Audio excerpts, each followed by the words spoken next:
Hello, everybody. You're listening to the Big Chill Podcast. This is episode 537, Last of Us season finale reaction.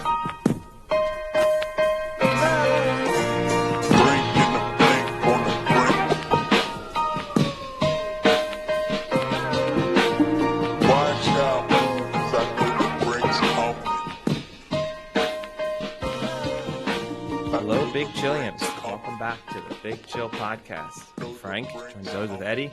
Eddie, I was going to start with just going right into The Last of Us. I had a pretty good line, but I'll save it because I want to make sure we get the spoilers warning out, and I didn't want someone to have the season finale ruined, similar to how you just like to ruin shows for people. So I have avoided that, and we'll talk about it later. But how are things otherwise? So far, I didn't spoil anything in season one, aside from the fact that they were going to go to Salt Lake City, which in the end Spoiled it, ruined it. was the briefest of appearances in Salt Lake City. I mean, it really was in a. Listen, let's give people some time to stop. Yeah, but Next thing you know, you're going to be telling everything. But speaking of spoiling things, actually, and following Okay. on the heels of a topic that we discussed in our last episode, you spoke about the fact that you probably had some kind of rating on Rate My Professor. And I decided, to look you up. And I'm going to put you on the spot here. You only have 6 reviews. Do you want to? Oh boy. Do you want to have any? I have 6 reviews. That's a lot. Yeah. That's more than I thought I would. No, you only have. What, are you asking me if I feel comfortable with you reading them aloud? I'm not gonna... Yeah, go ahead. I don't care. Well, I mean, so I'll say this: only one is negative, so it's an overwhelmingly positive review. So out of the 6 reviews, it's on a scale of 1 to 5. 1 to 5. Yeah, okay. 4 of them have given you a 5 for quality. Oh yeah. One gave you a 4 for quality. And then the person who obviously hates you has given you a 1 for quality. So would you like some highlights from the person who did not enjoy their experience with you? Yeah, actually, can I ask you something? Is this, what year was this? Is this recent? June 2022. Okay, they didn't like that it was online. I guarantee that's what it was. That does not get mentioned. Oh, okay. So, because at that point it's online. So, I mean, so I will give my standard. I probably have a decent idea because we also internally do at the end of the semester you send out and they can fill it in. And I remember this would have been last year. I did get a few negative comments from people because you can't please everyone, right? Oh no, you never. When the course was in person, people would hate that it was an early course and you would ask questions and no one would answer and you would wait for someone to answer. So I was like, all right, we'll make it to online course where you can answer, within the interactive lecture and no one has to hear your answer. And then people were like, I don't like that it's online. It's like, well, I don't know what to do here, guys and girls. So yeah, okay, go for it. Well, so before we go to the negative, I'll try and be Mr. Positive. So let's wait. Can I ask one thing? Yeah. Is there the spicy meter still, or did they take that? I don't know what the spicy meter is. There used to be a hotness meter. What? Yeah, so originally, Rate My Professor, there was a hotness meter. Oh no, they've gone politically correct. It's quality and difficulty. Those are the only 2 criteria you Back have. in the day, you used to be able to rate on looks and appearances and so Pedro Pascalness, let's call it. So no, you got a 1 out of 5 on quality and difficulty. And then they also give some. Oh, it can't be difficult. No one has to give me a high difficulty. The highest difficulty you have is 3. Yeah. Okay. Even the person who hated you gave you a 1 on difficulty. So hated the class, but it was a walk in the park. But I'm sure they got an A. Before we go to the negative, I'll give some highlights of the positives, just so give the listeners the right impression here. One said that you're amazing. Will help you whenever you don't understand the material, and they would take you 1,000 times over anyone else. Wow. Yeah, that's a high praise. That is. Put that in the tenure packet. Yeah. Another one said, "You're great. You really know your stuff. Lots of exams, but they are open note. The lectures can feel like they drag on, but you draw a lot of diagrams. I do. You have to draw for physio. And then another one said you're one of the best professors at the University of Arizona. Oh, come on. This is amazing. What are we? Well, this is great. Said the class does require you to pay attention. That's wow, what a surprise. But if you do the work, you will be golden. I highly recommend this class. Nice. It's a required course, so you can't really recommend it. But thank you. I appreciate the review. I'm not making fun of you. Another person said one of the best professors they've had at the school, that you're caring and love your students, and that you even show pictures of your cute dog to encourage people to come to class. I do. But he said, yes, Beans is featured prominently. You definitely have to prepare, though, is also included. And then the final couple highlights of the positive. You'll learn a lot if you're prepared to put in the work. The lectures can be long, but if you take notes, you'll do well on the exams. And also, yeah, those are the good highlights. So there's a lot of positives, both about the quality of the class, you as a person. I mean, overall, I don't want to give anyone the wrong impression. Those sound pretty good. Yeah.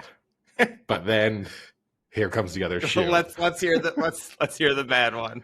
It's only one, mind you. It's only one. So 80% are good. This is an outlier based on the current existing. Yeah. I'll give you the full. It's only a few sentences. Duca is not a great professor, and there are Duca, just Duca, no professor, no first name, and there are no doctor, and there are many things wrong with this class. First of all, this is domesticated animal anatomy.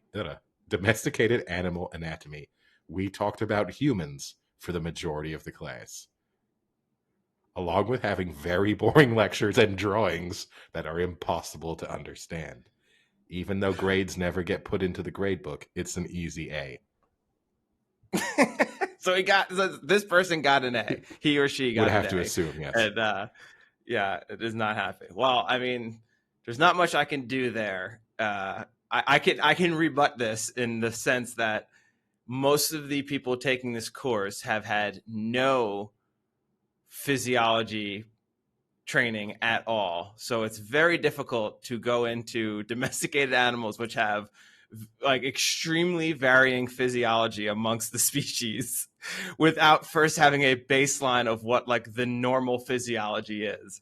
And that's I literally purposely do that. And I even preface the course by saying you're gonna learn mostly human anatomy, and occasionally I'll sprinkle in some like unique features of domesticated animals, but I'd rather people have a baseline understanding of how the heart works than why an octopus has so many heart chambers without knowing what a heart chamber is. Like it's very tough to do that. No, for sure. And look, as I said, you've got one outlier there for negativity, yeah. and as you said, you can't please everyone, as we know from the book. You have to teach to the mean, not to which is the other issue. I wish I could teach to the one student who's like, this is boring, let's get into cool stuff. I'd be like, that's awesome, but that's not the case.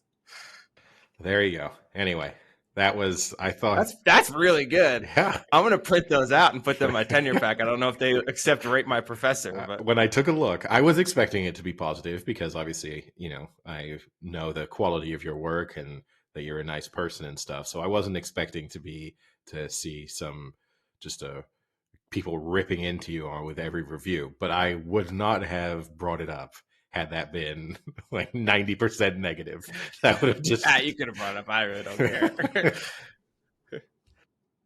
I mean, what would be funny is I know other professors just by knowing them who probably have really low scores and probably have great negative feedback. It would be fun to read through theirs, but I don't want to put them on the spot. So we won't do that. It's interesting to know the type of person who leaves a review, positive or negative. I mean, it's one of those things.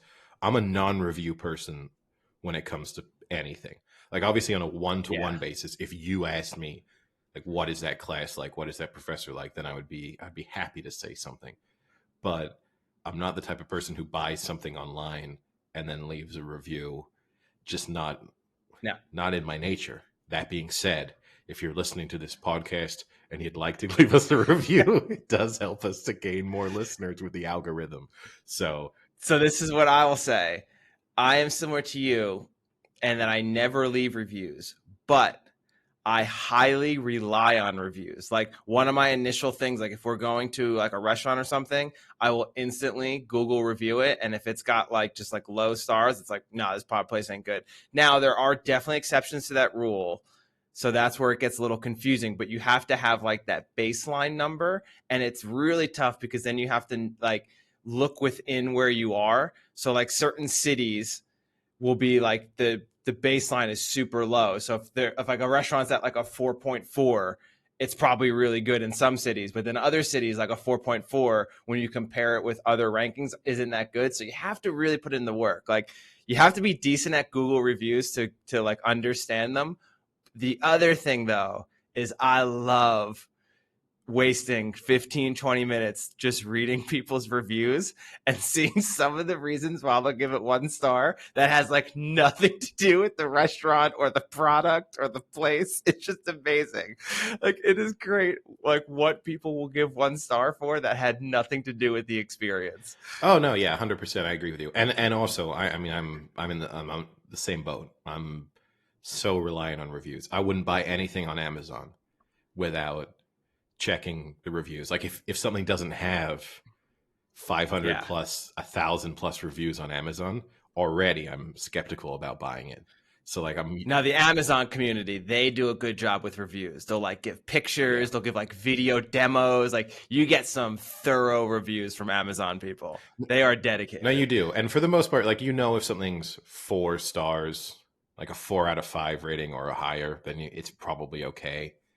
You'll know when people are really ripping into it. Like, I like to just isolate the negative reviews and then see if there's a consistency and see if they're like legitimate. Yeah. Like, see if every person who's being critical of this product is saying exactly the same thing. Anyway, that's some wonderful insight for our listeners who've tuned in to get sports updates, who are now being told about review processes. Who now are going to take my course, maybe. Highly recommended. It's true. It's true.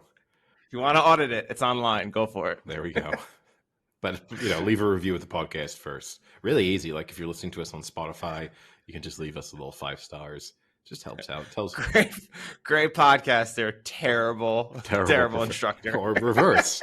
At the moment, based on reviews, more likely to say great professor, terrible podcaster. Probably. So let's get into some sports. We can briefly touch the NFL because we did a little bit last week on the start of free agency signings. Hadn't quite started yet, but teams that had players with early signings like Daniel Jones we talked about. But the free agent signing fiasco has started. And first day, some pretty big signings. So you had, right after we closed the last podcast, we had Derek Carr signed with the New Orleans Saints for 4 years, $150 million. Now compare that to the Daniel Jones contract that we discussed, which was 4 for 160. Pretty similar contracts. And I think that kind of shows the Giants did a decent job because, I think Daniel Jones is just as good as Derek Carr. When you add in the running aspect of it and the youth aspect of it, I think there's a little more potential and a little more upside. I think Derek Carr has kind of ceilinged out, and that's not saying he's not good, but I can't see Derek Carr drastically improving in the next 3 to 4 years. Yeah, I don't know if I can necessarily see Daniel Jones drastically improving either, but sure, he's slightly more. I think you can with.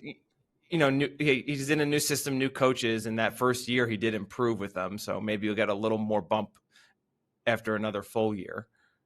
I'm not saying he's going to become Mahomes in 2 years, but. No, I think, yes. Obviously, there have been some quarterback moves since we spoke on Friday, but I think for the most part, my opinion remains unchanged, which is, aside from the possibility of going after Lamar Jackson, there's no one out there who's a sort of potentially game-changing quarterback to land. So, do you think this helps the Saints though? Very weak division. Yeah, it's a super weak division. So, yeah, I don't know. I guess I'd make them favorites probably to win the division right now. But Yeah. things could change because there'll be more free agent signings. There'll be some more trades. And, like the Panthers. And for those listening, it's the Panthers, the Falcons, the Saints, and the Bucks. Yeah. None of them have a starting quarterback now besides Derek Carr. No, and you have to expect the Bucks to fall off a cliff. And I mean, I guess that even saying that's probably a little dramatic considering they didn't go 500 last year. So I don't know if there's not really a cliff to fall off of. They'll just slightly roll down a hill. I think the Panthers, they showed a lot of life towards the end of that season. So I think the Panthers could be the main. I would expect it probably to be between the Panthers and the Saints. The Falcons could, I mean, just their lack of options at quarterback for the time being. I'm surprised from their perspective that they're not being a little bit more aggressive. Like if I were them, I'd be going after Lamar Jackson, just because, like, you could win that division. Any of those teams, you win that division if you get Lamar Jackson. Like it's done. Yeah, you've automatically put yourself in the playoffs. So you kind of have to wonder why none of those teams are trying to make a more aggressive move to secure a kind of very good quarterback. I know why, Eddie, because you tank next season and get Caleb Williams the following season. Once in a generational talent. Okay. I feel like we have once in generational talents every 3 years, but sure. These are very small generations in the NFL. Well, average lifespan in the NFL is 3 to 5 years. That is true. But yeah, no, it's there's been some other interesting moves, obviously. Yeah. So you got Hargrave, the D tackle who was on the Eagles, is now on the Niners. Do the Niners need a better defense? Was this a smart way to spend their money when their offense is completely stagnant and can't score and can't win them games in the playoffs? I mean, if you have a healthy quarterback, which they addressed, I guess, with Sam Darnold. From the 49ers perspective, it makes sense. I guess this means they'll probably try and move Kinlaw because he's just not healthy consistently enough. When he is healthy, he's a very good player. And so they didn't necessarily need another option there. But this clearly is an indication that they want more sort of consistency and availability from that position to go alongside Bosa. So, yeah, I think that's a sign probably Kinlaw is a strong chance he's moved. They also did their defensively. They were slightly weakened. They weakened in the sense that they lost Jimmy Ward. He went to the Texans, so that's a bit of a blow. But he's 30. Now I have to ask that. I wanted to bring that one up. If you're Jimmy Ward, is there any more clear way to say I just want to take the money than signing with the Texans? No, it's just it's weird because there's two things clearly he was motivated by. One was the money, and two, he wants to go back to playing safety. And the Niners have been using him as in the slot a lot over the last year, 2 years. And he's been pretty vocal about his desire to go back to playing exclusively at the safety position. And I guess going to the Texans, they'll allow him to do that. And I mean, you could also make the other argument if he really enjoyed his time under DeMeco Ryan, he's getting to go, your defensive coordinator has just gone to be head coach. Yeah. So that's a selling point, I guess. Yeah. But it was very Rod Tidwell. Yeah. Yes. in many ways. But no, I mean, it's you cannot convince me to leave a legitimate Super Bowl contender to go to a team that almost certainly will not even be in the playoffs for the rest of your career. I mean, he's 30 years old. So yeah, there's he probably played in his last ever playoff game in that NFC Championship game, and then he's just said, "I want to make as much money now." That's it. Yeah, if I got 4 years left, just show me the money.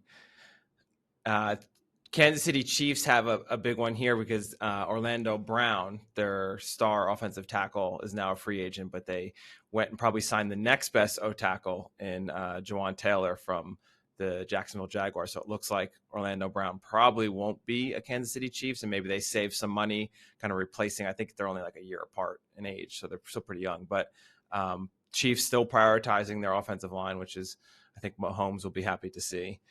That would probably be the biggest signings. Trayvon Edmonds went from the Bills to the Bears. That's a pretty big signing. The one, though, that I wanted to talk about, Eddie, is on CBS Sports. They have a ranking of their like free agents. Okay. Where do you think Jimmy Garoppolo, who just signed with the Raiders for 3 years, $67 million, fits in on their rankings compared to Derek Carr and Daniel Jones? Rank all three for me, so, from 1 to 100. So, okay, so this is a numerical ranking. Like yes. He is a 76 overall or whatever. And this is based on just their quality as a player, not on contract or anything. It's just based on how good do they think he is. Or they're just saying the top 100 free agents of 2023. So I'm assuming age is a little bit factored in, but mostly the quality of the player. Okay. I would give Garoppolo a 75. Like, to me, he's the definition of a 75. So you think he's a 75th okay. best? Oh, no. Okay, so now you made it seem as if it's a ranking from a numerical value. Okay, so this is, all right. No, it's a list. We got confused. When you said numerical ranking, I thought you meant like 1 to 100. No, a numerical value is in score. A rating from a one. Score, yeah. Okay, so all right. Classic Google Translate mess up. Sorry. It's okay. And this is all positions. All positions. I would say Jimmy Garoppolo would have been around 10th. Okay, and where would you put Carr and Daniel Jones? You can just say above or below. I'd put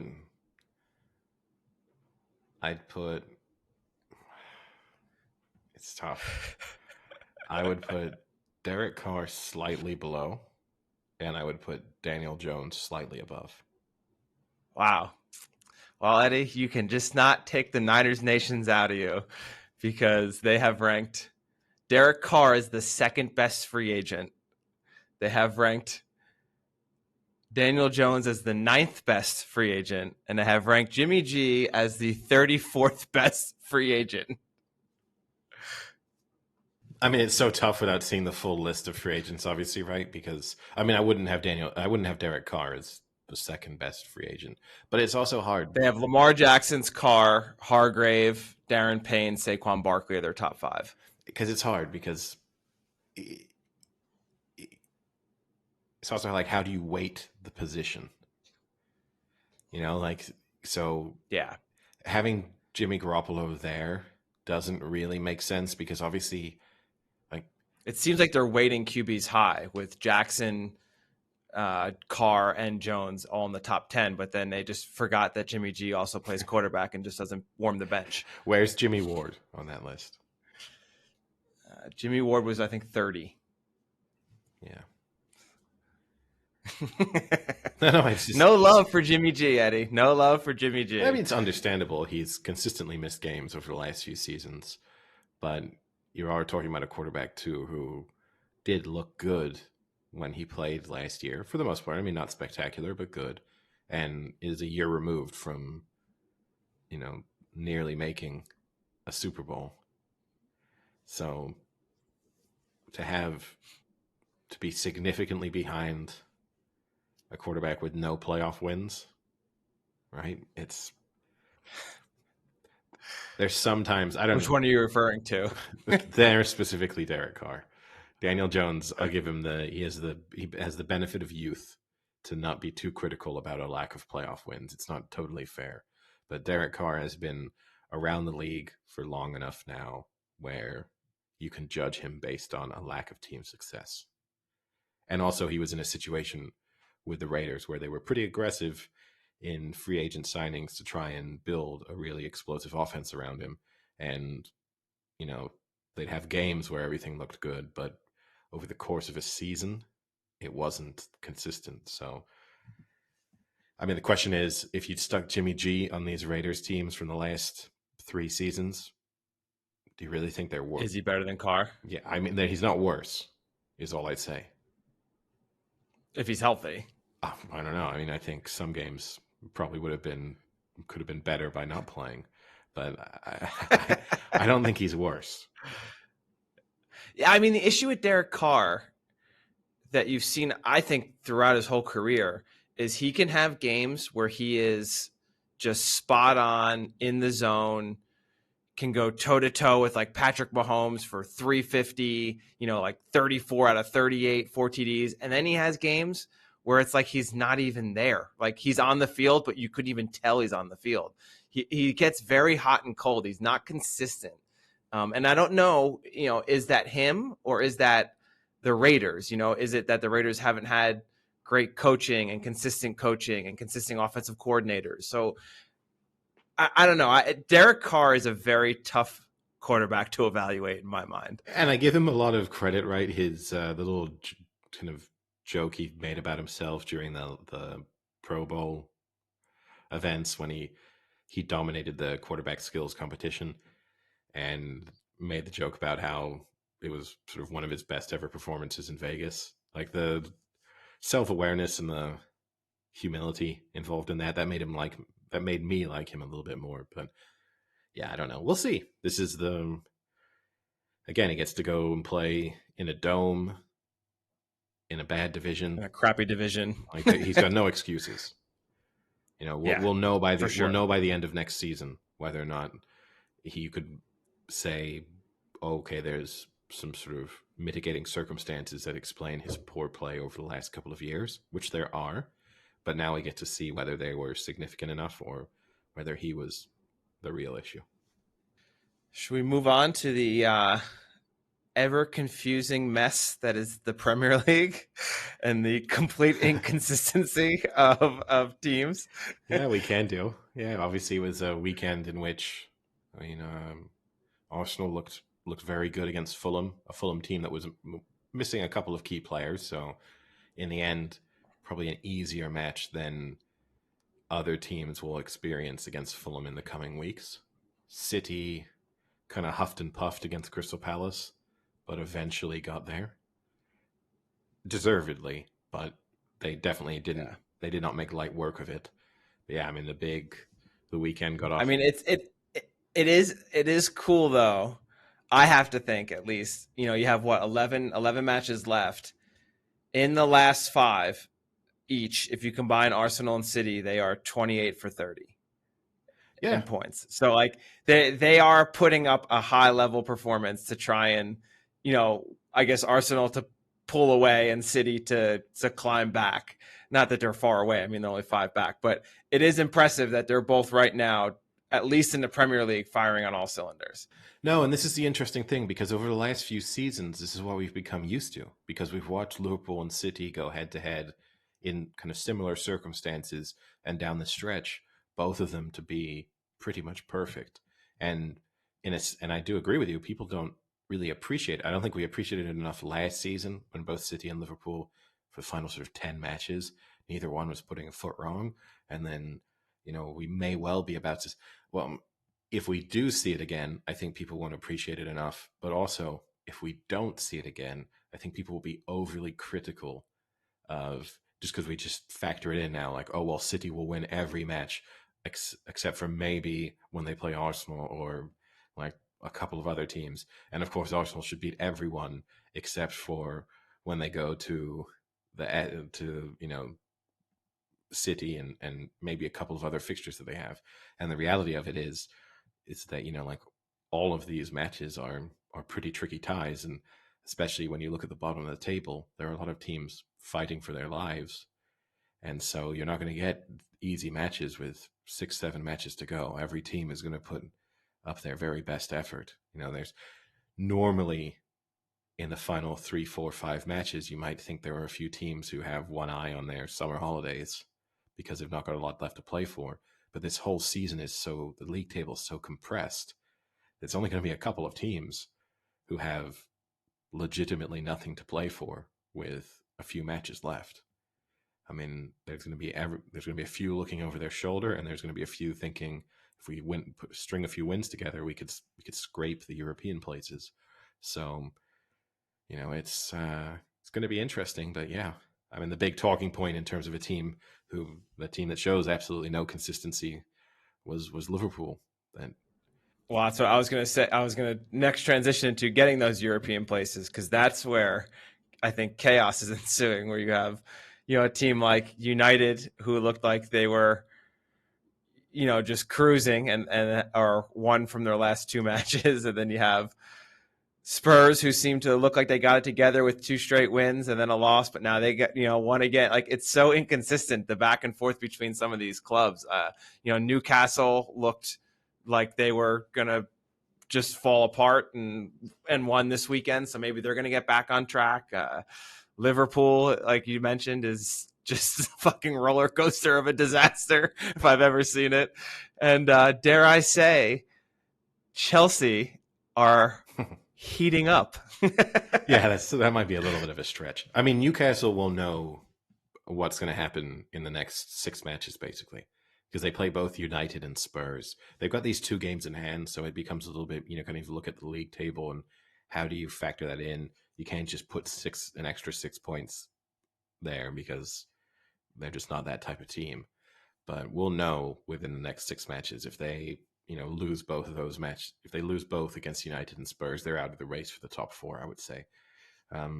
Liverpool, right as they, it's the reverse. It's right as they thought they were about to get themselves back in, they they sucked them back out, pull themselves out.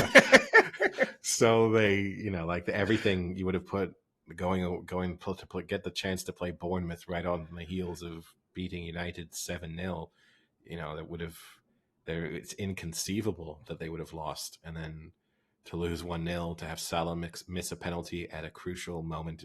I think if he scores that penalty, they probably go on to win that match. That was that 65th minute or so. It's that typical moment when a good team equalizes and then just gets 20-25 minutes to really dominate against a team then trying to hold on for that valuable point, and instead they fail to score. So I don't know, I can't believe that Liverpool will show enough consistency over the remaining matches to close the gap on the teams above them. I think that's and because it's more than one team, this is when they can maybe count on Newcastle slipping up or maybe on Spurs slipping up, but I don't think they'll see both Newcastle and Spurs slip up enough for them to also be able to kind of get the points that they need. And then, we discussed this previously, but just as interesting is the bottom of the table for the relegation, where Southampton maybe looked down and out and have, won, I think, 2 out of their last 4 and had even a draw last week. So like they've gotten 50% of their points almost in these past few weeks. So it's interesting at the bottom too. And that's going to be those last 3 matches, for possibly the last 5 clubs could be super important. Oh, I mean, you're talking, we've talked about, you're talking millions and millions and millions of dollars at the stake in these last few matches for a large number of clubs. I mean, everyone 12th and below is focusing on staying in the league. I mean, it's only 5 points from bottom to 12th. So, Crystal Palace won't consider themselves. Normally, you would have thought at this stage of the season when you're 12th, you should be safe, barring something catastrophic happening. But, to be 5 points clear of bottom and only 3 points clear of the drop zone, and especially when you look at Palace, they're not exactly in form, so they're trending the wrong way on top of that. I mean, I think there's a lot of teams there who will be very, very nervous as the season draws to a close. Did you want, I know we don't normally mention rugby, did you want 30 seconds to a minute and I'll just ISO you out and you can talk about how pathetic the England performance was against France? Do you want that ISO, or do you want to move on? We can make mention of it. It's obviously a major sporting event, the Six Nations, which this year we haven't spoken about as much as we have in years past. But yeah, England suffered their largest ever defeat at home against any team against France on Saturday. It was a match that was pretty much over within 5 or 6 minutes and just got progressively worse. And also one where it's sort of impossible to pick out any positives, really, which is, I think that's always the concerning thing. And you're only a few months away from a World Cup. So normally at this stage, you would hope to be seeing some semblance of a team that could compete at the very highest of levels. I mean, not that this, France are one of the best teams in the world. Ireland, probably the best team in the world at the moment. So the Six Nations, is an extremely strong competition this year, and Scotland are also good. But yeah, things are not looking great and could get worse on Saturday, considering that they are now playing Ireland in Dublin the day after St. Patrick's Day, with Ireland going for the grand. Well, that could be a positive. I don't think it will be. I think you'll have a raucous crowd, people, baying for blood. The thoughts of them securing the Grand Slam, which for people unfamiliar is Six Nations, obviously it's one match against each of your opponents. So it's 5 matches in total. The Grand Slam is winning all of your matches. So Ireland are 4 for 4 heading into this final weekend. I think and kind of need to win, right? Yeah. Or can't lose badly. Yeah, no, France can catch them. So, for France, that winning so emphatically put them in a position to be able to catch Ireland. Ireland, if they want to win the Six Nations, I think at this point it's kind of Grand Slam or bust for them anyway. Like if you told them they won the Six Nations but they'd lost to England, it would feel like an anticlimax. So, I know it's things aren't great, and then it's only a few months to somehow turn things around ahead of a World Cup in France starting in September. And not the only reason to be optimistic about it as an England supporter for that World Cup is just that World Rugby kind of made a mess of the draw for this World Cup. They held the draw 2 years ago, and then because of the pandemic, they used the world rankings from 3 years ago, so from a year before when they did the draw. Ouch. And that was great for England, because at the time England were really good, coming off the back of losing in the final of the 2019 World Cup. And so England have an extremely favorable World Cup draw. It now means that, for example, 3 of the top 5 nations in the current world rankings are in the same group, which is not ideal. So one of them will be knocked out in the group stages. And you have one half of the draw, which has Ireland, arguably the best team in the world, New Zealand, probably the second best team in the world, if not France, and South Africa, all on one side. And then on the other side, you've got England, Australia, Argentina, and Wales. So not a lot of strength and depth from the kind of elite playing nations. And you throw Scotland on the other side of the draw as well. So it's a lopsided World Cup draw, and that's the only positive you can have for it as an England supporter at the moment, is that they probably don't have to be great to make a World Cup final. But I also don't know if I want to see England playing in a World Cup final and losing in the manner in which they lost on Saturday. And I think that would be quite realistic. Historic loss. Yeah. You never want to have the words historic and loss together. No. But I mean, that's then the interesting debate, right? Say if you're an England supporter in any sport. I mean, we've discussed this before during different major tournaments, but would you rather, if I told England supporters, rugby supporters right now, would you rather say lose in the quarterfinals in a close game? No. Or make it to the final and be absolutely annihilated by Ireland or New Zealand or France? I don't know. Yeah, no. Because at the end of the day, you're going to be even more upset that you couldn't even make the finals in an easy bracket. Like, I think there's just as much argument where you're going to say, like, oh my God, not only would we have lost to France, we couldn't even make it to play France. Like, I think you want to win as many as you can win, And when you lose, you lose. Like, to me, it doesn't matter how bad you lose. You lose, you lose. It doesn't matter. So I think if you're a player, that's definitely the mindset, right? There's no doubt. Because also, if you're a player, I think as a supporter, too. I think sometimes as a supporter, I'd rather avoid the embarrassment. I mean, I don't know. It depends. Again, it depends who you lose to in those earlier stages and the manner in which you lose, of course. Like, well, let me ask you this. I can give you a kind of a recency bias. You lost to Croatia. 100%. 100%. I mean, my circumstances are pretty unique in that I live in France. But if the option of losing to Croatia in that semifinal versus losing in the same, really, because that's one of the more embarrassing losses I can think of on recent. No, that doesn't even scrape. Oh, come on. We were a tournament removed from losing to Iceland at that point. I 100% would have rather lost to Croatia in that semifinal. I mean, even maybe Iceland's a better example. No, because Iceland is just. I'm not suggesting England lose in the Rugby World Cup to the USA. Like this is.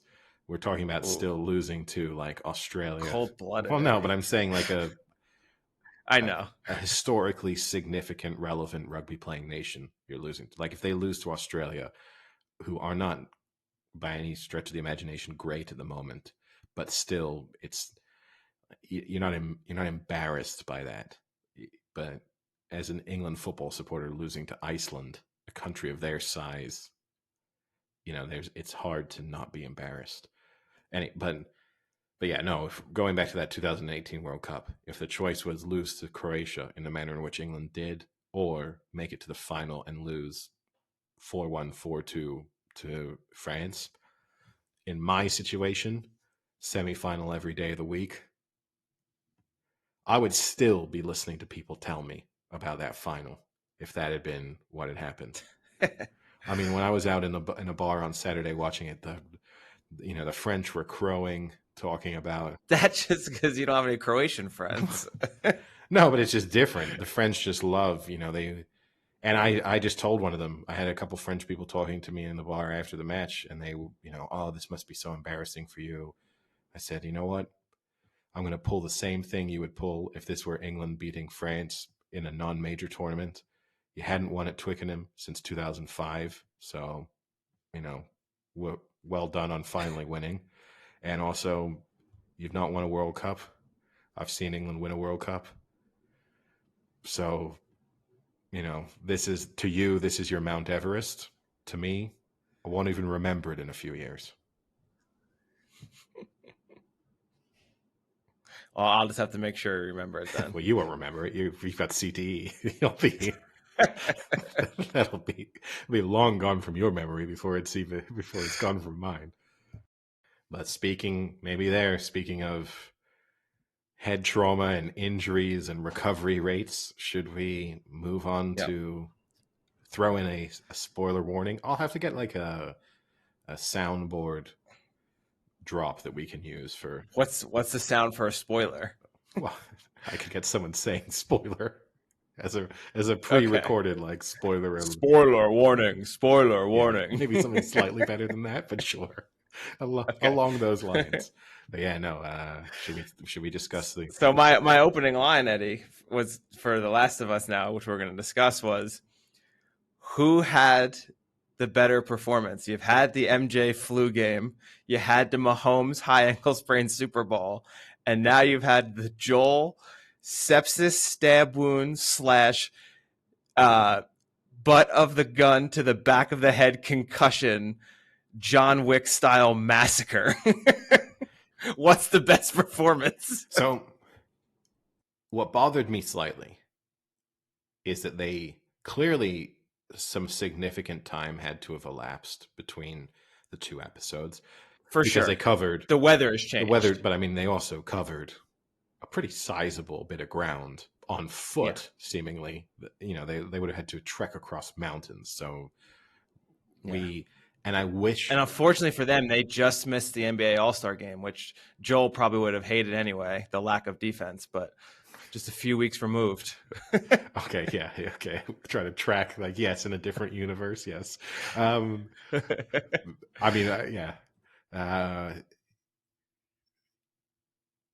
they could have acknowledged the passing of time in the TV show. Like you could have done with a 6 weeks later kind of thing.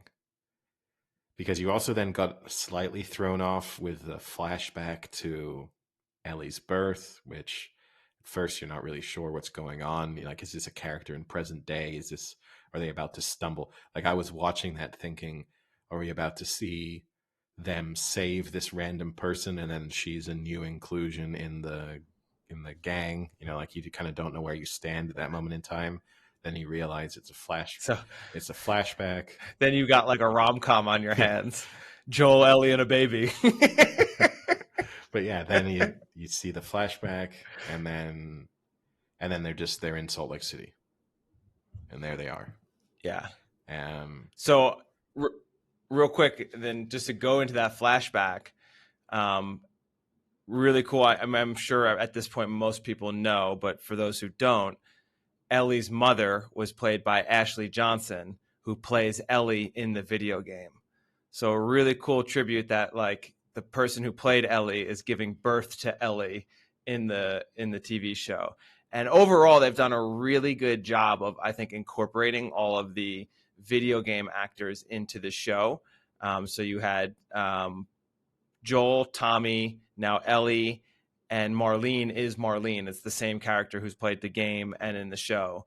So all the major characters have now made an appearance in the show, which is a really nice like tip of the hat, I think, to the video game, and which they've done all season. They have so many Easter eggs. Like this one, a big one people were talking about. A lot of the scenes are similar. We can get to that, but like when Joel has to get the ladder from Ellie, that's like a huge part of the game, like having to like always climb things and have to like push people and boost people up and get the ladder thrown down to you is like a big thing in the game.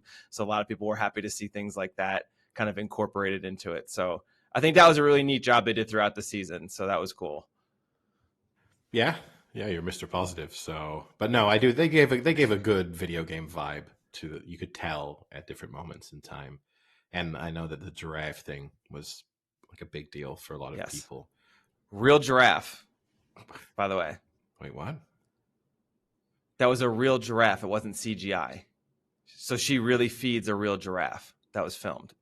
And they then made it look like CGI because it didn't look real. The background is CGI'd, but that was a real giraffe they brought on set from like a zoo or something in Alberta.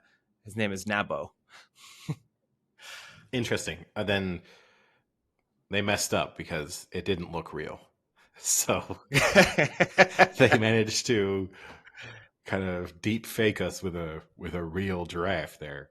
But by the way, I looked up because they were in Boulder before, right? That's where the previous episode. This is where they Eastern Colorado, which was supposed to be like Boulder, I guess, or Colorado Springs, maybe one or the other. So according to Google Maps, I almost don't believe this. It's only a 154-hour walk from Boulder to Salt Lake City. I think. Yeah, I mean, like it's relatively close. I think the further walk probably was from 460 Kansas City. It's 400 Kansas City to Wyoming. It's 465 miles. I wouldn't. But yeah, I'm just thinking about in terms of driving, like how long it would take me to drive from there to there. 8 hours, according to. Yeah. But it's mountainous terrain. I don't believe the average person. Like I would bet all sums of money that the average human being could not walk from Boulder to Salt Lake City in 154 hours. I think the average human being couldn't literally physically walk in America from Boulder to Salt Lake City. But no, anyway. But I do wish that was the one thing that bothered me, because then he just did seem to undergo this miraculous recovery, which we already somewhat witnessed in the previous episode, where he went from his deathbed to murdering people, and then in this episode, all of a sudden, he was kind of back to normal, and if anything, chirpier than before. So you sort of looked at it, and if they'd at least acknowledged some passing of time, they're kind of assuming you figure that out without telling you, though. Is it 8 days? Is it 8 weeks? We don't really know. But yeah, no, it's and then his Salt Lake City looking depressing. I mean, it's unrecognizable from the beautiful town in which I grew up. Sad, sad, sad times for Salt Lake City too, right? Because this would have taken. Wait. You would have just gotten out before, Yeah, right? I'm not in Salt. That's what we determined. Yeah, but also, when is this? 2003. It happened, right? Probably now they're in probably yeah. So Yeah, they've just had the Winter Olympics, so Salt Lake has kind of peaked just before the apocalypse. Yeah, they should have tipped the hat to that somehow. They should have had like the big like ski slalom, like one of the something. They had to have something in City Center. I'm sure they always do that where they have like an event in City Center or something. Yeah, they didn't have much. I mean, that's indoor events. Maybe the curling. They had indoor events. They should have had like curling sticks thrown around. They could have gone past the Delta Center as it would have been at the time, which is since renamed. They didn't go past the Mormon Temple, which I kind of expected them to do because that's the only way of really showing that you're in Salt Lake City. Like it's the only truly recognizable building. Besides the mountain in the background. Yeah, but you could have told pretty iconic. You could have told me those like there's plenty of cities in the Western United States where you're going to get mountains in the background. So that's not necessarily that distinct. And you're not seeing the Salt Lake itself. So, that would have been, but I mean, that's a whole lot more work for them from a CGI perspective, I guess. But yeah, I mean, I guess the real question is, if you were in his shoes and you in any way believe that they're able to carry out this operation on her to potentially save humankind, is your attachment to her so great that you then decide to kill 15, 20 people to save her life? And possibly ultimately kill the hope of humanity. Yes, in the process. That's the bigger long-term consequence.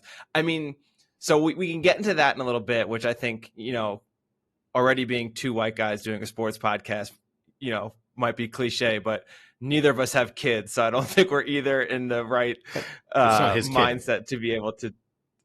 But the implication now is it kind of is his kid. Yeah, I don't buy that. I don't think that changes based on not having a kid. Because I think you could have I know it's easy, like it's an easier story to be like, oh, he had a child, that child died, they were of similar ages, and so she's then stepping in. But 20 years have gone by. So it's not like that's an easier, I think you just having this opinion is the fact that you don't have kids or you don't have an attachment to like a young child in that way. Because I think part of the implication is you're right. It's not his kid and 20 years have passed, but this is the first time in his life that he's now like feeling good about his life again. And she's the reason, because now he has basically replaced, like there was like a 20-year gap in his life that's almost like a black hole. And he's now gotten back to almost where he was before that from an emotional standpoint by replacing Ellie with his former daughter. Former daughter? What is she, Prince? Yeah. his dead daughter. Yeah, I look, I get it. It's put it this way. If you were in a high school English class and you wrote that story, you'd be ripped apart by your teacher for being overly simplistic. So I think, yeah, that's great. But I think anyone in a similar situation, I think if I were 56 years old or whatever he's supposed to be at this stage in time, and you're sort of entrusted with a 15-year-old who's the potential savior of the world, I think you'd probably, and you then trekked 3/4 of the way across the United States together and saved each other multiple times, you'd probably have a pretty strong emotional attachment to them. You wouldn't go, oh, fuck it, I've never had a kid, I don't know how to feel about them.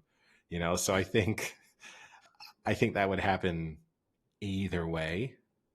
But put it this way, I would probably have gone on the murder rampage as well, but more because I would have no faith in these weirdo people to be able to carry out this brain surgery and somehow save humanity. That would be I would say, like, can I talk to this surgeon before? Like, was this person a specialist in this before, or is like, yeah.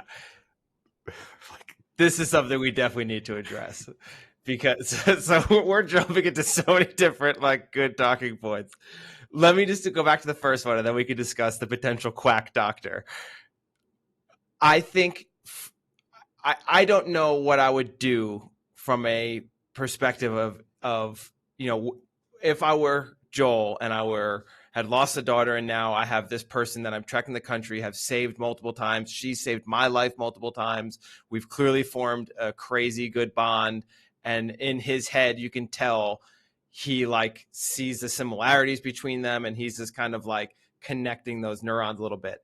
I'm not in that situation, but from a viewer perspective, I will say I felt it was slightly rushed that he had that he had become like so attached to her, almost being like a surrogate daughter. I think they needed one more episode in between what had happened. This is my issue. What had happened at the massacre at wherever that was, Silver Lake, and then this. So this is my issue with you. The surrogate daughter thing. It's too simplistic. The reality is they've spent probably the last how much time do you think has elapsed over the course of this journey? 8 months. Okay. So for 9 months, fuck the daughter, age difference, had a daughter, didn't have a daughter, make them the same age, same, like whatever. You've spent the last 8 months with one person basically, and you have relied on each other, been your only source of conversation, entertainment, sanity. They've saved you, you've saved them. I don't care about the surrogate daughter aspect. You're going to have a strong attachment to that person no matter what. That's my problem. Is it's so simplistic. But does he? Because like halfway through when they get to Kansas City, he's still telling her she's just cargo, and he literally could care less. Okay, so you're thinking that everything he says is what he means. We're doing this. Like, come on. There's been no indication at any point along the journey that he was realistically ever going to leave her. The closest he came to it was in Jackson Hole, and then he still didn't do it, even though he wasn't the best placed person to keep going with her based on his physical fitness and skill set. So like there's been no indication at any point in time that he was going to truly abandon her. But like to me, the surrogate daughter thing is like, it's a crutch. It's super simplistic plot line. And the greater thing is just like, these are what do you want? Something more intricate? Like it's actually his surrogate wife. Is that what you want? You want some intrigue in this? Put it this way, I think the reality of the situation is he'd be probably more strongly considering that possibility at a certain moment in time. Like let's be real, in a post-apocalyptic world in which he has no one else, he'd have to be thinking to himself at like, you sick what bastard. age does this become acceptable? Like, if we don't think he hasn't had that thought, it was like, but anyway, that aside, I just think two people stranded alone in the world, regardless of the dynamic, are going to develop that level of attachment for each other. Yeah. So, okay, before we get to the quack doctor, then, what are your feelings on how everything went down with Bull? I think also taking Marlene into perspective, because for me, I think the big issue here is Marlene, for as smart as she is running this renegade organization of the Fireflies, is an absolute idiot dealing with people. Like, this guy Joel is a loose cannon. You pull the Bond villain, tell him your entire plan, and then instead of just like tying him to something and making him stand there with 5 guards with their guns to him while they do the operation, is like, no, 10 minutes before the operation, just pick the 2 weakest looking guys and you take him off, and don't even bother to be cautious and think he might pull something. He's not going to pull something in an alleyway or stairwell. Don't worry about it. Like, that is the dumbest move I've ever seen someone do. No, yeah, it was pretty stupid. And again, you're right. It's very James Bond-esque. It's very video game-esque of kind of creating the opportunity for you to to fight back. But no, I mean, it wasn't smart. You're right. You would have just kept him locked in a room with a few guards posted outside, knowing that there's just no way he's going to be able to do anything. But yeah, it wasn't the brightest thing. And then you just also the overall strange arrangement of the fireflies throughout that hospital, which is like, again, very video game-esque. Very video game kind of. Even like when he's picking up guns as he's running out of ammo, that was like, I thought that was a cool nod to the video game. That was like a positive one. Yeah. The fact that there's just a random guy like down a hallway is a negative side to the video game. Just like very evenly dispersed, kind of holding up their position, kind of almost as if, you have to get past a certain point before the rest of them spawn. There was that feel to it. And then also, once he had completed, like once he got her, then they're gone. He then gets into an elevator, which would have been an insane move. Like if you're trying to escape. Where are they getting power, by the way? I guess they got generators. But if you were trying to escape from a hospital, I mean, well, I got two gripes with the escape. One is the decision to get into the elevator and then just get out and trust that he's not going to have the doors of the elevator open and there's not going to be just 50 people waiting to fill them with bullets. There's that risk. 100%. I thought we were going to get Departed right there.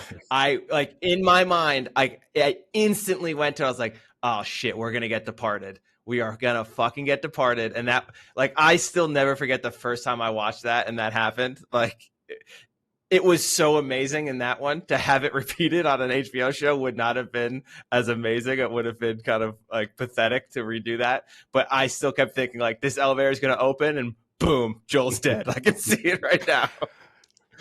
Well, which again, you have to thank me for planting the seed in your mind that Joel will die. Here's the thing. No, I have to thank Leo for that. But have I just messed with you and our listeners significantly? Is Joel never going to die? But I have just added extra drama and, put you on edge for the remainder of this TV show because you think it's going to happen. But there's that. Also, as another nod to his incredible recovery, and okay, let's give him the benefit of the adrenaline that you would have coursing through your body at this moment in time. But from killing 17 people? No, his ability to carry her just comfortably. I mean, she's not huge, right? But she's not carrying a human being she's 15 years old. Carrying a human being in that manner, like it wasn't like a fireman's lift, right? Which would have, he didn't slump her over the shoulder and you're going, okay, that I could see someone going pretty far with this. To actually be holding them like a small child, but she's 15 and just a dead weight in his arms. He carries her the whole way, doesn't seem to struggle. He gets confronted, continues to just casually be having the conversation while holding on to her, and then pull I even had a gun underneath her gown. I mean, there's some real dynamic strength that we did not know he possessed. Yeah, I agree. So many people, this is what I think made the video game great, is this ending where it instantly divides people. Did Joel do the right thing? Was it unfair that they were going to basically kill Ellie to try and save humanity without ever giving her the choice? And did Joel do the right thing in kind of protecting her and potentially ending any hope humanity had? And I think you can go back and forth. I mean, we can get to that if we want. I think I like that aspect as an idea. And I like that they stuck with that from the video game, that to put this idea in your head, like, was that right? Or is he a sociopath and just ended any hope the world had of coming back? But they also kept very to the video game with how he did it. And that's the only part I wish they were a little better in saying, it's a cool idea, but this sequence is a little too video gamey. Let's make it a little more realistic. Like, does he have to just kill these two guys and start picking up guns and picking off random people that are in random like convenient hallways. Can we do this a little better, a little more realistically? That was the only gripe I had with this episode. I thought it was cool. Like, I thought that scene was awesome, but for a show that's been decently realistic in an infected zombie world, this one just seemed very out of place video game style. Like, since when did he become John Wick or Jason Bourne? He was just like a scavenger kind of survivor. And now he's literally just like picking off people down hallways, like with headshots. Well, the implication was that he was quite a killer, right? So we've not really witnessed it for the most part, but there's been a strong indication that obviously that's been part of his past. And he didn't do anything too miraculous, but yeah, I agree with you. They could have just made it. It was more just how dumb they made the Fireflies. That was more my issue. I didn't mind how skillful he was. It's just that he was like stormtroopers, like and for example, the two morons walking him down, like, wait, what are you stopping for? I mean, just like complete idiots. Yeah. Standing, you got guns on him, but you're standing so unnecessarily, both of you so unnecessarily close to him. Then on top of it too, he shoots them, and then you just hear in the distance like, oh, there's gunshots, and then people just kind of like scatter into terribly unstrategic positions to try and cut him off one by one. Like that bit bothers me more than him being skilled. But yeah, I just wish they've shown a willingness to have a divergence from the video game. What would have been interesting to me is if I understand why you can't have Ellie be aware of the surgery, because that's moving her too far away from her sort of character development that she'll have in the video game. But you could have had him like given him the option of, hey, we're going to have this surgery on Ellie. Can you is this all right? And knowing that he had to say yes, like it's not a real option, but you could have had the doctor speak to him, because there's just this, my first question have been like, who is this doctor? I mean, as I've said already, like, is this someone why do we believe that they are in any way capable? Is this just anybody who had an MD who survived the apocalypse? Like, is this all it is? Yeah. And I mean, listen, I'll get into the science a little bit, but one, if there's some sort of cells in her brain that are secreting a protein, the protein is circulating in the blood, so you can collect the protein.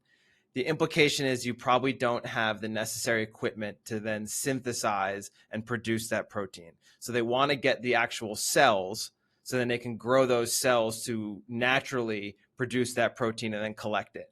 But you still have the issue of, where are you going to grow these cells? You need like proper microbiological equipment to grow these cells, to like be able to then collect the media, to like collect the protein, to isolate the protein. Like, it's not very simple. And one fucking doctor with 3 random looking nurses doesn't seem qualified to do this entire operation, unless behind the second door they had like a team of dedicated like microbiologists and technicians back there with like state-of-the-art equipment. I don't see them just cutting the brain open and collecting stuff going to do anything. So that was like, and who is like, is this guy like a scientist? Is he a surgeon? Is he just some guy who like practiced in the ER for a few months? Yeah. Like, who is this guy? Jeffrey Dahmer, and he's like evolved from, performing autopsies on dead animals to now in the post-apocalyptic world convince people that he's actually was a surgeon. Who knows? But doesn't seem very smart. He tried to fight a guy with a gun with a scalpel blade. But then also, that's to me where there's the other missed opportunity too. They could have tried to have explained like, why Salt Lake City, and maybe they could have said, oh, we've come here because it's like this hospital was left remarkably intact, and like we have all of this facilities that we need. Like, there could have been a degree of an explanation there, which would have taken 2 or 3 sentences. And yes, we could have shut it down for being way too convenient. Like, you would have still had issues with it to a degree, but you could have at least put him in a position of, no, we know we can pretty much do this. Versus if I had been him, it's like, I'm going to kill you all because you're definitely going to kill her, and I don't think that you're going to be able to do this. So if I've got a choice between you killing her unnecessarily and just me killing all of you, I'll just kill all of you. Yeah. And then I guess the other back end question of that, whether, he did the right thing and whether Ellie should have had a choice, is like, is the world worth saving at this point?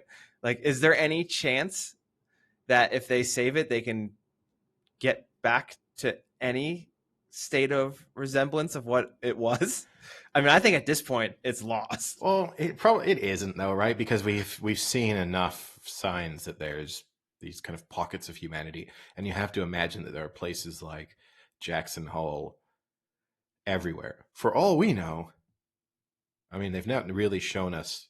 I think in the video game they kind of go through the overall death toll across the globe, but like I know that they've indicated like this has come from flour, which makes it seem like it's probably spread everywhere, but everywhere. Like wouldn't there have been places in Africa that just were never shipped this flour, that like they're just completely untouched. Like, you could go to, I don't know, Kinshasa and it's just exactly like it was in 2003. You know what I mean? How long will it take Julian to walk there? A few weeks?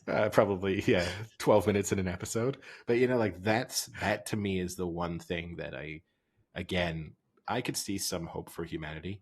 The thing that bothered me actually a little bit is she went one step beyond, and this might have just been her misspeaking or using words loosely interchangeably.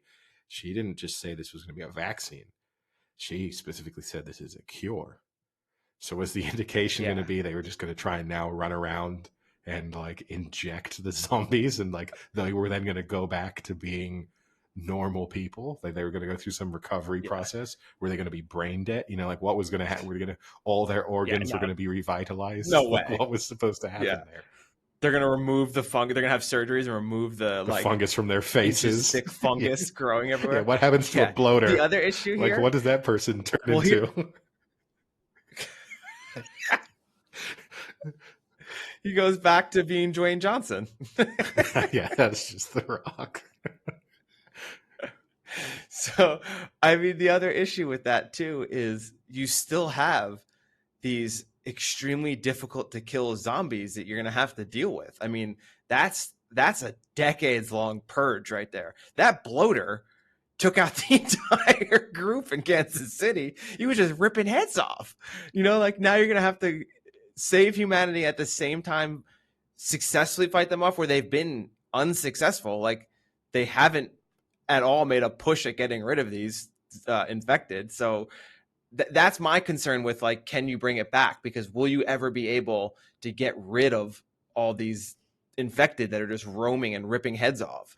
I'm at some point they've got to just die, right? Like they've got to lose. There is that life cycle, like that one in the first episode that was like splattered onto a wall. So at a certain moment in time, because again, there's the interesting thing. They seemingly only have an interest in eating humans. No interest in eating a giraffe, clearly. No.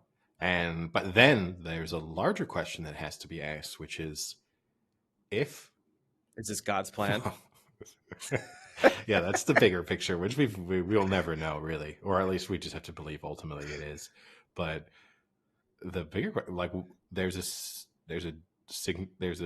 very obvious lack of animal life in a world in which humans don't exist anymore, and the thing killing humans seemingly doesn't want to kill animals. Like, why are there not dogs everywhere? Like there should be. They should have encountered, especially when Mason did Chernobyl, and he had a whole episode about dog killing and rounding them up. Like he's got dogs on his mind. No, but you would have just thought there would have been animals just absolutely everywhere, like that. And that going back to, in a sense, the previous episode and them, the desperate search for food and finding deer. Like you'd think there would be a forest filled with animals because one of the things that had been killing them is now gone. The last question I have about now the season as a whole is, in the video game, you are fighting a ton of infected.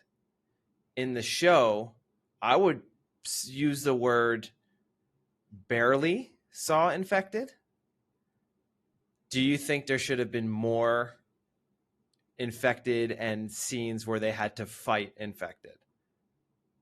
Well, they would have had to have spent more time in those urban environments, and you didn't want it. You wouldn't want it to become too gimmicky, because there's a certain logic, kind of as we were just discussing. If it's 20 years later and these places have been uninhabited for 20 years, why would there be tons of infected roaming the streets? And certainly when they're walking through the wilderness in Wyoming, they're not going to stumble across like a wild pack of infected that have, are migrating from, Pittsburgh to St. Louis. So like that bit, I'm kind of fine with it. I think it would have been difficult to explain without them just spending more of the episodes in urban areas and then just slowing down their progress. I think would have been the only option. I have to presume that in future seasons they'll have to fight infected a bit more. Like that's just all I can think, because they're gonna have to put themselves in positions. I mean, but and then ultimately, like we're gonna get back to the question I've asked you several times over the course of this season. And Joel seems to be happy at this point to just be going back to Jackson Hole to live out his life there. But why is this just not? This should just be the end. In any realistic portrayal of two people, this is just the end of life outside of Jackson Hole. You just go, hey, you know what? That was pretty good. Let's go back there and you can live a somewhat normal life. Like you can study, you can have a job, you can kind of do things. You'll get to experience what it was sort of like in the world before all of this happened. Why on earth would you ever leave? Yeah. Well, I think, though, that the ending did a decent job of giving a motive for why there would be a season 2 where, Ellie clearly doesn't believe him. And now I think, she's going to have this going through her head. Did Joel ruin her opportunity to save the world? And whether she knows or not that she would have died, and whether she would have been okay with the fact that she would have died to potentially save humanity, I think that's going to ultimately be what drives season 2. Is there's going to be a wedge there that eventually she can't hide and is going to be upset that Joel, didn't give her the choice or didn't let it happen when, she could have brought some normalcy back. Probably not in her lifetime, but in a future generation. Definitely not in her lifetime. She'd be dead. So her lifetime would have ended immediately. But very true. So, although we think she would have died. I mean, maybe with the right neurosurgeon who has some training. Well, by the sounds of it, they were just going to scoop out parts of her brain and hope for the best. So I think she was. Yeah. Maybe there's a better neurosurgeon out there who's like, wait, he was going to do what? No, we don't even need to put you under for this. It could have been like that scene from Hannibal when he like feeds the guy his own brain. Is that? Yeah, that's Hannibal, right? I mean, I know it's Hannibal Lecter, but that's the movie Hannibal. I think it's not Silence of the Lambs. So no, but yeah, where's Hannibal Lecter at this moment in time? He would have performed this surgery, amazingly, and fed her one of her own kidneys. Also, don't know if I buy the oh, look, Joel has some morality. He didn't kill those 2 innocent nurses when 3 people put their guns down and surrendered, and he just killed them anyway. Yeah. Oh, okay, but he saved 2 nurses. Good for him. Well, they were nice. Yeah, but and how about maybe get one of that doctor before you shoot him in the head to give you a quick look about that the infection stab wound you got. Well, no, he's feeling better than ever. Why would he want the doctor to look at him? He's got superpowers. He's been rejuvenated by that stabbing. He's now going to treat himself in the future with broken baseball bat stabs. And they're like, oh, I've got a toothache. Oh, I know how to get rid of that. Just stab yourself a couple of times with a sharp piece of wood. You gotta and then just get a direct injection of penicillin a week later. Yeah, and you'll be better than ever before. But yeah, no, I think. And look, he could have done a better job with the lie in the car. He had all that time to prepare. What am I going to so much time? What am I going to say when she wakes up? How am I going to explain that she didn't change back into her clothes? Like, and there could have been a much better story there. Like, oh, they took the blood from you that they needed. They didn't need anything more. And I thought, or not do the stereotypical lie giveaway when your voice gets like high pitched. Yeah. Oh, there was Raiders. Yeah. But no, I mean, you just say they got the blood, and then I traded our stuff for a car, and that's why we're in a car and we're driving back to Jackson Hole because life seemed a lot better out there. Going to take them a while to develop that vaccine. So they said they shoot us an email when it's ready. Surprisingly enough, they didn't. When I said to them, "Do you still need the contributions of this sort of uneducated 15-year-old girl to help you develop this vaccine?" They said no. So looks like you're in the clear. All they needed from you was your blood, which raises the larger question: why did we ship you across the country in the first place and not just take a bunch of your blood and find a way to get that there instead? Yep. Okay, so last question. Who's more cold-blooded? Marlene for just having no reservation in killing her best friend's daughter, who she was told to protect, or Joel for just killing everyone in his way and possibly ending any chance of a cure?